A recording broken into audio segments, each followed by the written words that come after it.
class, and I struggle with that because every time I shut the lid to the computer or it turns itself off, I have to re-enter and my phone won't even let me on your internet, so it's draining my battery with Wow. my internet service here.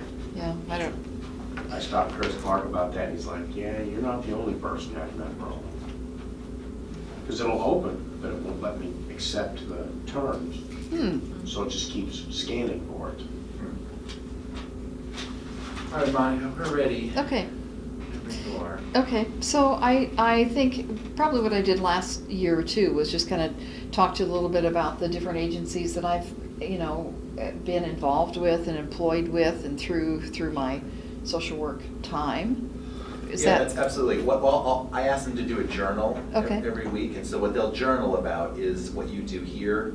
Okay. And so as long as there's sufficient information Okay. just related to what you Well, do. But I think what you've done in the past is also very valuable. Okay, so we can start with what I do here. Obviously, I'm the counselor here on campus, and I'm also one of the advisors, so I help people with their setting up their classes and, looking at their degree plans and hopefully making sure that students stay on track with their degree so that they're just not wandering all over the place and not getting what they need to finish their degree in a timely manner.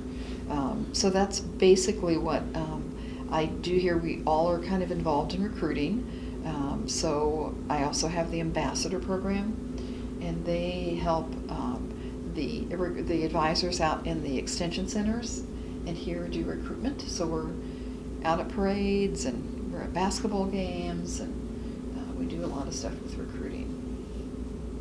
And then counseling, more of the counseling area is what I do. With counseling, can you go into more detail in terms of what specific needs you address with students? Yeah. Common. It's just all over the board. I mean, it is, it can be just anxiety trying to get used to school when you're coming in as incoming freshman out of high school. It could be anxiety getting back into school when you've been out for a long time, to people that are having relationship issues, people that are having conflict in relationships, people that are struggling with identity issues, sexuality issues, people who struggle with cutting behavior. And what do you do for those folks? Are there specific techniques that you kind of pull out of your toolbox to work with anxiety and self-harm behaviors? Yeah, I think a lot of it is just trying to help people, look at that piece that is causing so much anxiety, and then how do we put together a game plan? It has to be real participatory with me, and so they have to really be willing to engage with me to look at different areas and different aspects, different tools, things that can work, not work. I think the cutting behavior is probably the hardest to work with because it's hard for them to get outside of themselves and really look at what the issues are that they're dealing with. Oftentimes it's almost like anorexia. It's a lack of control, and it's kind of a weird sense of having control. It's a weird sense of pain relief, only you think it wouldn't be because they're into some pretty self-destructive behavior. And so how do you look at that? How do you assess their ability to change some of those coping mechanisms? And that's what they do. It's people try to cope. They try to cope the best they can. And so they may cope in healthy ways. They may cope in some healthy ways. They may cope in some really unhealthy ways. And so it could be addiction issues. It could be self-pain, cutting issues. It could be depression. It could be anxiety. How do people cope? And so they latch on to whatever they think can help them. And so it's a matter of just helping them realize, try different things on, try different things. And I have them keep journals so that they can journal. Oftentimes, if you can get people to get things outside of themselves, then they can have a better feel of how to manage some of those areas.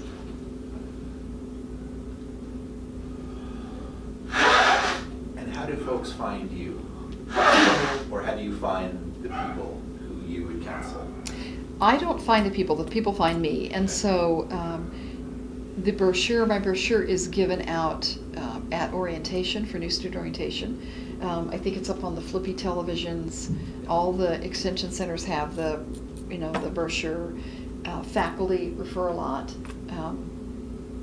Staff can refer. Students can just refer themselves. I even sent somebody up to you last year who was dealing with the death in their family. That's death in the family is another, it's. You mentioned that the students from all campuses or all extension centers Mhm. have access to you. Mhm. Do they come here physically to I you? go there. You go there? Mhm. I go Okay. there. If they have classes here and in Metropolis or in Anna, then if they're here and they have a spot, I'll see them here. But I go to Anna. I go to Metropolis. Okay. I I'll didn't be know going. if you did, like, I know nowadays a lot of people do through video conferencing. I don't do that. I didn't know if you did No. I'm old school. that. No, I understand. I don't trust the. Yeah. No, I don't do video. And then, I don't know how long you work with students. Probably the average student is probably only a session or two, but then some of them, do you work with them for, say, months? I can work with someone for a semester. Okay. I've done that in the past. Okay, and then you realize that, you know what, this person needs somebody who's more able to give more time or more resources than you're able to give. Right. How do you then find them the next person to? Refer them. I refer them out. Okay. Yeah. What does that process look like?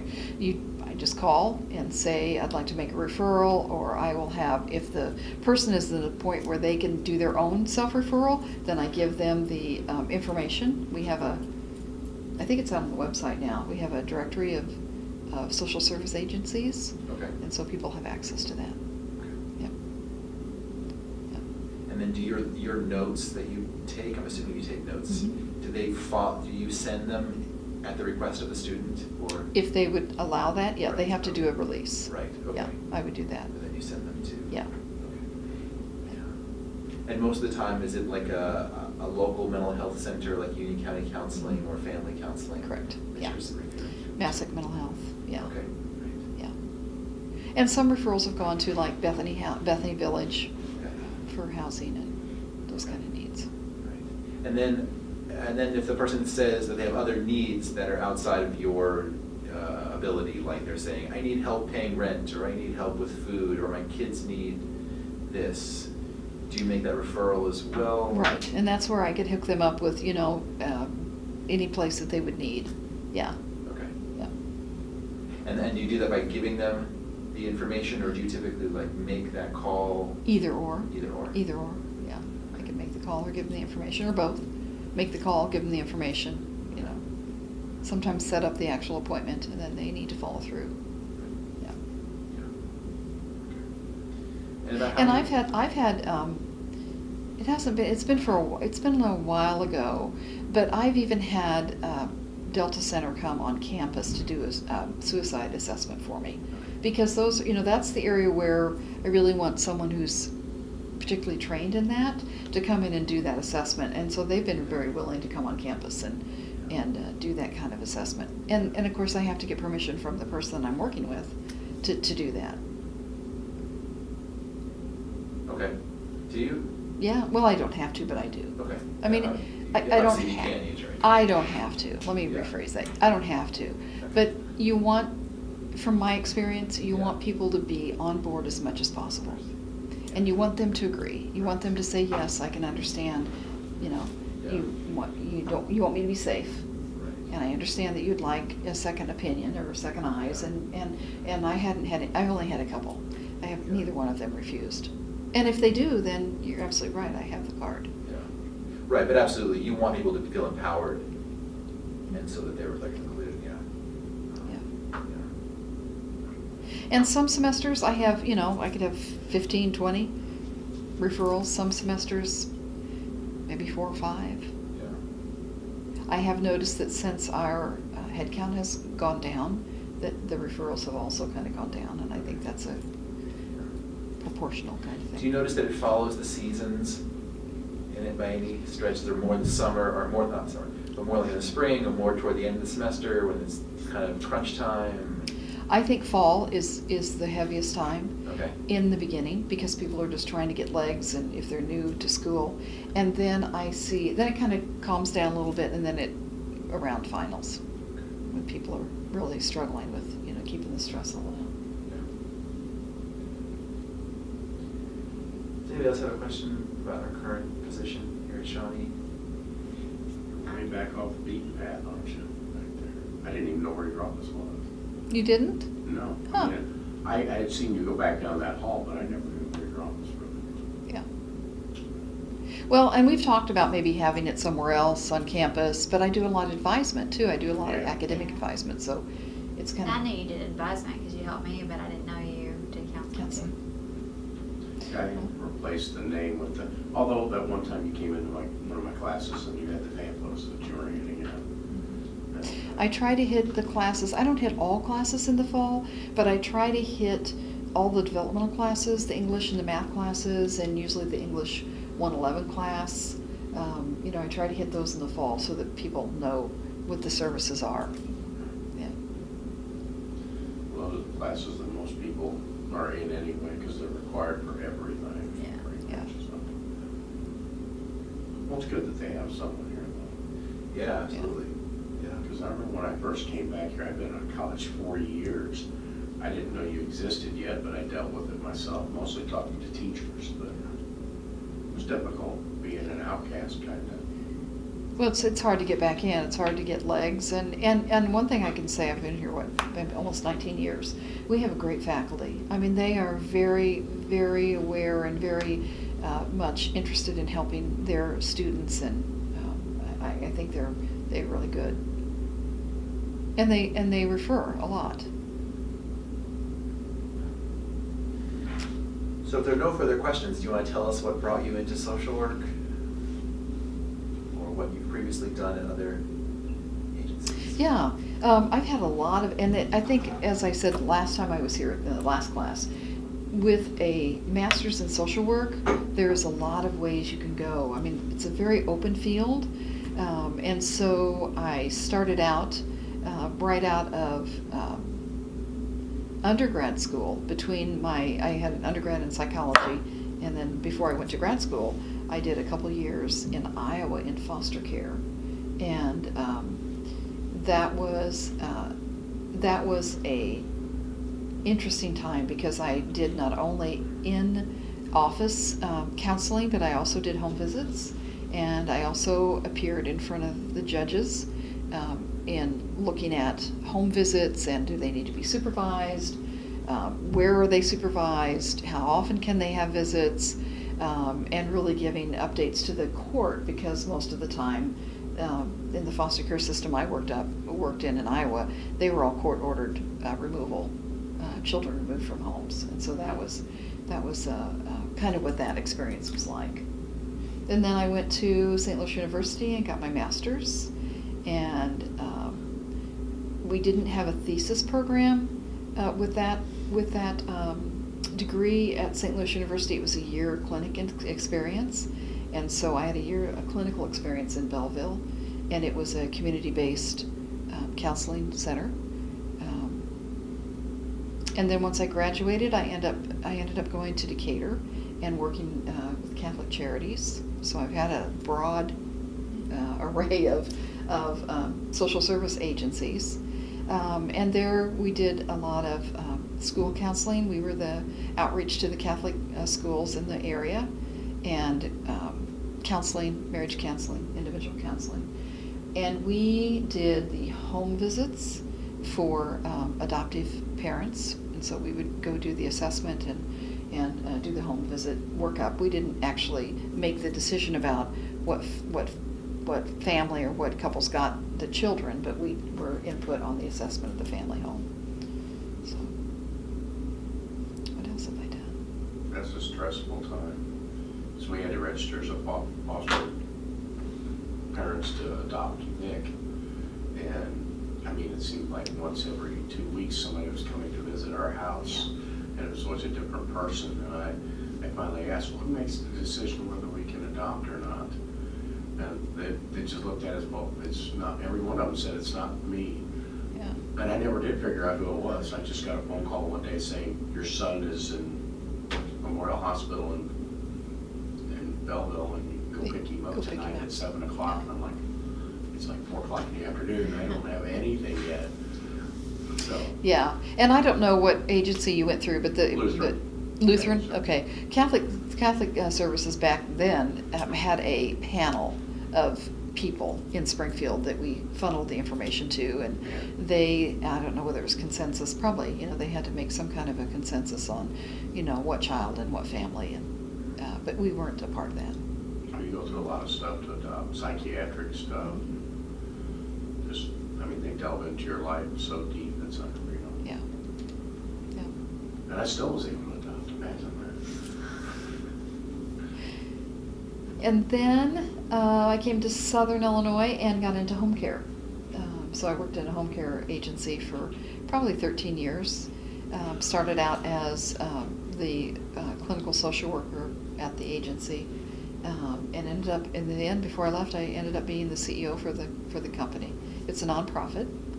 It got absorbed by the hospital several years ago. We had a hospice program, so I was heavily involved in the hospice program and looking at the clinical needs with the medical director and the nurses in the hospice team, as well as the financial side of that program. And I think that's been probably the most interesting for me, is to be able to combine, or in the past being able to combine, the counseling therapeutic side with the actual business and the budget side of an organization. Can you tell us what hospice is? I don't know if everyone knows what that is. Hospice is a program that's designed to help dying patients and their families move through that very difficult and stressful period in their life. It's designed for palliative care, or keeping people comfortable. That has changed a lot through the years. Palliative care now can mean chemotherapy. Palliative care now can mean radiation. Palliative care now can mean surgery. Anything that would keep the patient comfortable. It's not aggressive in terms of trying to prolong the life.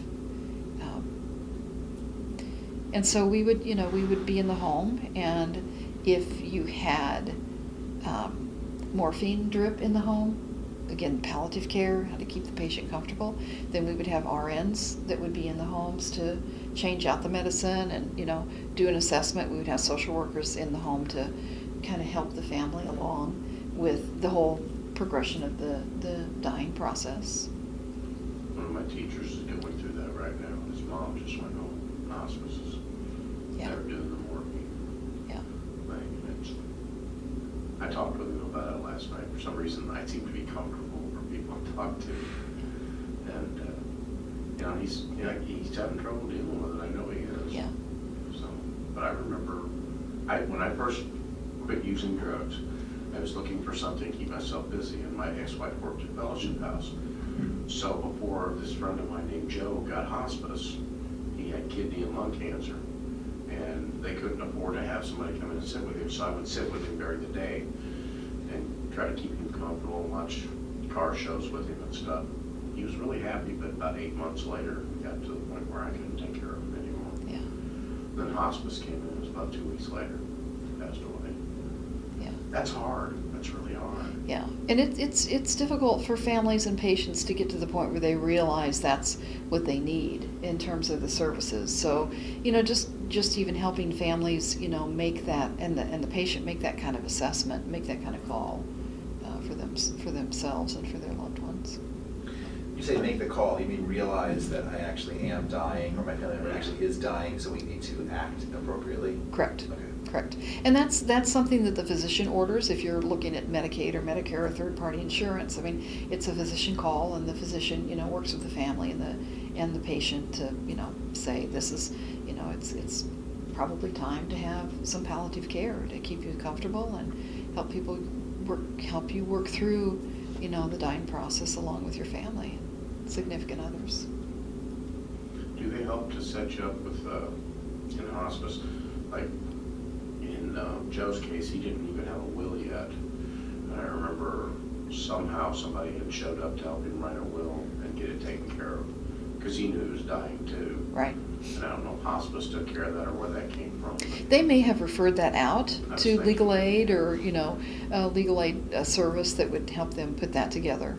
Because, I mean, you know you're gonna die at some point, but we tend to, because that's one of the final things, Yeah. makes it seem real when you do the will. Yeah. And I did mine a couple of years ago, because I've had open heart surgery and all kinds of issues with health, so Yeah. I want to be prepared. I didn't want to dump that on my son or some other poor person I don't know. Yeah. But I was kind of curious as to whether they did that or not. I mean, I don't have a will either. I feel so stupid saying that, because I've taught the class and I've been dying several times, and I know. The right way, the best way, they say, to get it done is go to a lawyer, Yeah. because that stands the best chance of being upheld in court. Yeah. You can go to legalaid.com, and for $50, the algorithm will write you a will, and if you have it signed, by 2 witnesses, and then it's probably